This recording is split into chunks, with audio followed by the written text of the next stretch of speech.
नमस्कार मित्रांनो, आर.एस. अकॅडमीमध्ये आपल्या सर्वांचं सहर्ष स्वागत आहे. काल रायगड जिल्हा पोलीस पाटील पदाचं आरक्षण जाहीर होणार होतं, परंतु काही कारणास्तव ते आरक्षण जाहीर होऊ शकलेलं नाही. आणि मग तिथल्या विद्यार्थ्यांचे कॉल मेसेज असे यायला लागले, की सर रायगड जिल्ह्याचं आरक्षण जाहीर होणार होतं आणि मग ते जाहीर झालं नाही, तर काय कारण आहे?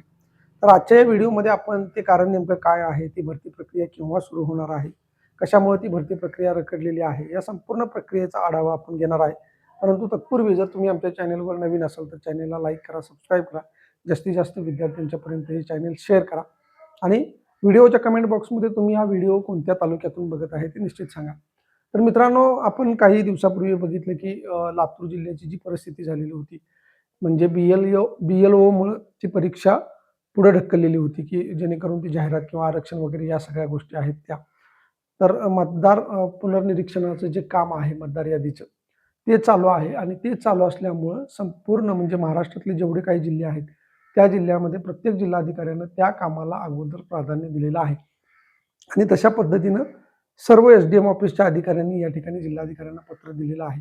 लातूरमध्ये जे घडलेलं आहे तेच सेम या ठिकाणी रायगडमध्ये सुद्धा घडलेलं आहे आणि त्या कारणामुळं ही भरती प्रक्रिया जी आहे ती थोडीशी लांबलेली आहे. मग रायगड असू दे किंवा लातूर असू द्या, ज्या भरती प्रक्रिया सुरू झालेल्या आहेत, ज्यांचं टाइम टेबल सुरू झालेलं होतं, तर त्या नेमक्या केव्हा परीक्षा होणार आहेत, असा सुद्धा विद्यार्थ्यांचा प्रश्न आहे. तर बघा, 29 जुलै जे आहे, ती 29 जुलै ही तारीख शेवटची तारीख होती BLOचं काम पूर्ण करण्यासाठी. म्हणजे जे तुमचं मतदार पुनर्निरीक्षणाचं काम जे करायचं होतं पूर्ण, त्याची तारीख होती 29 जुलै. परंतु केंद्र शासनानं ही तारीख वाढवून आता 8 ऑगस्ट केलेली आहे आणि ही 8 ऑगस्ट वाढवण्याचं कारण त्यांनी अशा पद्धतीने सांगितलेलं आहे, की राज्यामध्ये काही ठिकाणी मोठ्या प्रमाणामध्ये पाऊस झाला, त्यामुळं पूर परिस्थिती निर्माण होते. आणि दुसरं आपल्या महाराष्ट्रामध्ये जे कारण सांगितलं गेलेलं आहे, ते म्हणजे की बरेचसे लोक हे वारीसाठी गेलेले आहेत.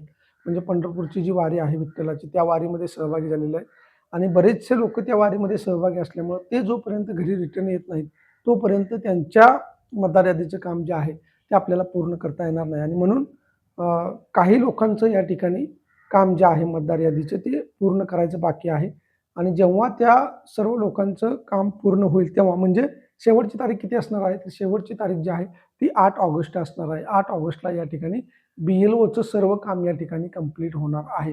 कारण केंद्र शासनानं जी तारीख आहे ती 29 जुलैची वाढवून 8 ऑगस्ट करून दिलेली आहे. त्यामुळं 8 ऑगस्टला तुमचं जे काम आहे ते कंप्लीट होणार आहे आणि मग यानंतर 8 ऑगस्ट नंतर तुमचं नोटिफिकेशन जे आहे, जे नवीन टाइम टेबल आहे, ते टाइम टेबल या ठिकाणी येणार आहे. त्यामुळे लक्षात ठेवा, ही भरती प्रक्रिया जर वाढली असेल तर 15-20 दिवसांनीच वाढणार आहे.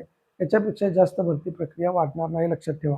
आता सप्टेंबरमध्ये तुम्हाला जॉइनिंग मिळणार होतं, ते जॉइनिंग तुम्हाला आता ऑक्टोबरमध्ये मिळणार आहे. त्यामुळे लक्षात ठेवा, की कुणीही अपील राहू नका, की 2-3 महिने, 4 महिने ही भरती प्रक्रिया पुढे जाणार आहे.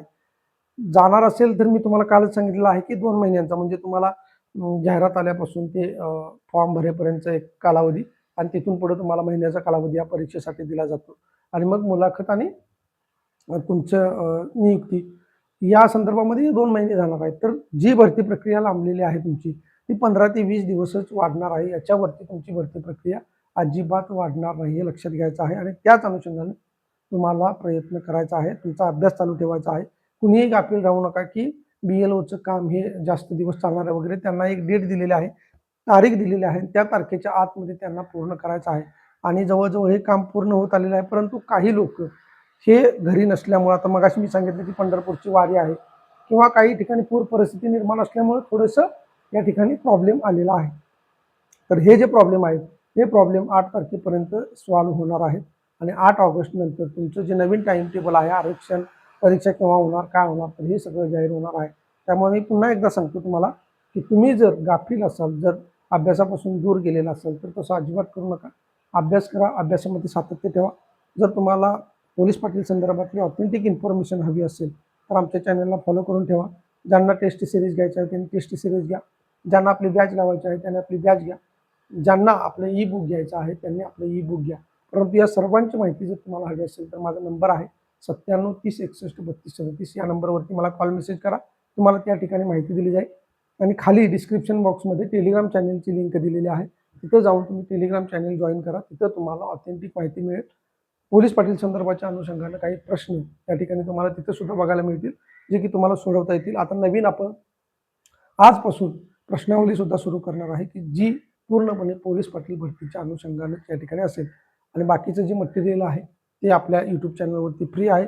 ज्यांना कोणाला प्लेलिस्ट हव्या असतील तर त्यांनी माझा जो नंबर सांगितलेला आहे त्या नंबरवरती मला मेसेज करा, तुम्हाला या ठिकाणी मी प्लेलिस्ट पाठवून देईन. जर व्हिडिओ चांगला वाटला असेल तर लाईक करा, सबस्क्राईब करा, जास्तीत जास्त विद्यार्थ्यांपर्यंत शेअर करा. धन्यवाद.